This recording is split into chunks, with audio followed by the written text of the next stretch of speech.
God, this is good to be here. This is nice. You don't always get to do nice shows. Sometimes you got to do places like the Evandale Resort. And if you don't know what the Evandale Resort is, don't worry, I'll tell you. The Evandale Resort is in the middle of nowheres, a.k.a. New Brunswick, Canada. The Evandale Resort is not only a hotel, but it is also this town's bar, restaurant, pharmacy, and convenience store.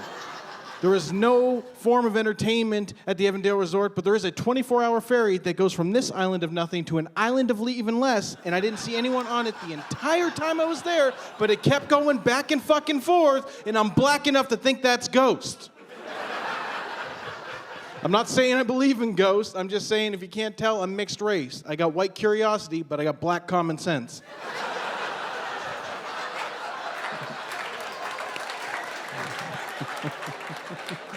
I do the show at the Evandale Resort. Everything goes fine, but like most shows, usually afterwards, the drunkest person there wants to talk to you. At the Evandale Resort, the drunkest person there is the waitress. She starts talking to me. As she's talking to me, it's a friendly enough conversation, but as it dies down, she gets up to leave. As she goes to leave, she stops and goes, "Hey, just so you know, I'm down with the blacks." That's not as comforting as you think it is. I didn't know how to, I just gave her one of these and let her go on her way.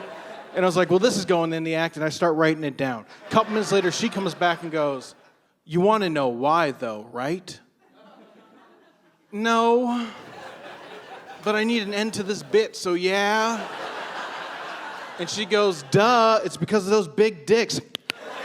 And then she just walks off, and I was like, that's fine, that's the stereotype, black guys got big ones. I'm half black, it does shit all for me. Don't get me wrong, for a white dude, I'm killing it, don't get me wrong.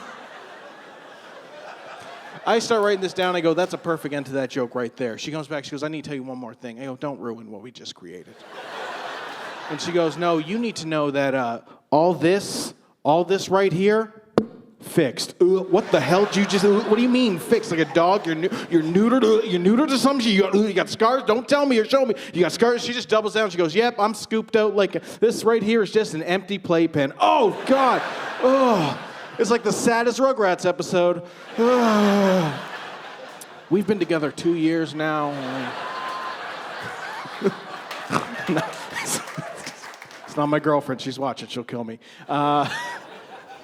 No, that's not my girlfriend at all. Man, it's nice to be out. We can talk about all the crazy stuff that we haven't been able to talk about for the last couple of years.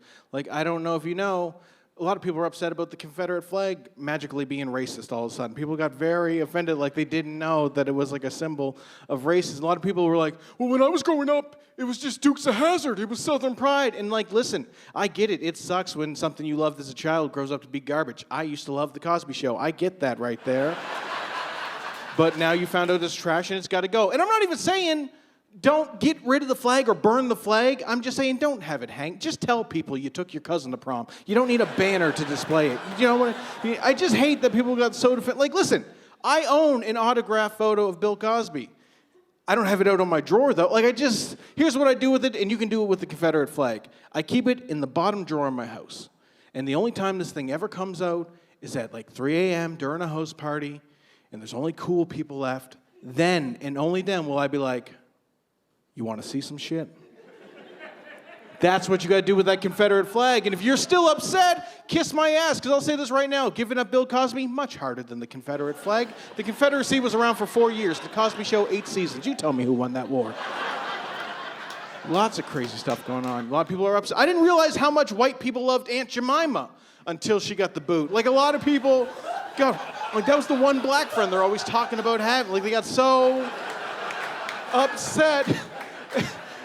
Someone got so mad, they were like, you know what? If you're going to take away Aunt Jemima, then I'm going to take away my business. I'm going to boycott all things Quaker, because Quaker owns Aunt Jemima. And I was like, fine, protest how you want, but if you're going to boycott Quaker, commit. You got to go all the way, because if you boycott Quaker, that means you got to boycott Pepsi, because Pepsi owns Quaker. And if you boycott Pepsi, that means you got to boycott Mountain Dew and Doritos. And if you boycott Mountain Dew and Doritos, what are you going to feed your kids, you hillbilly inbred pieces of shit?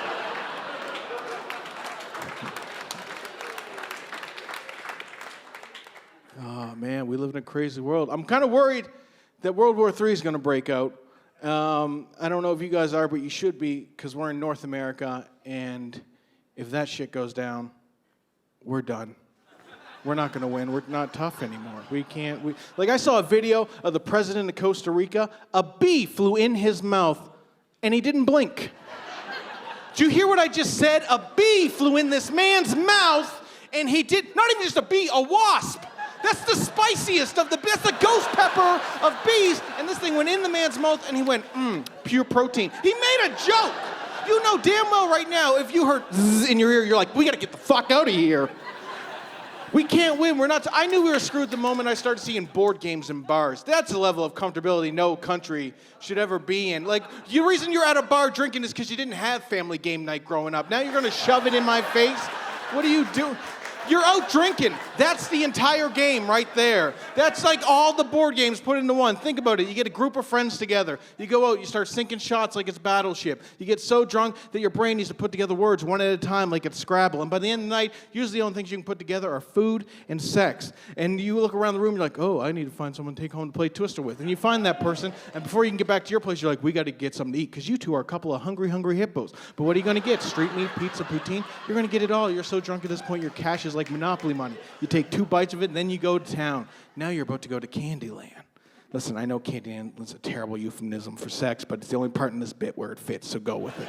You're about to go to Candyland, but someone didn't bring protection to the party. What are you going to do? You both agree to take the risk. Why? Because it's fun getting into trouble.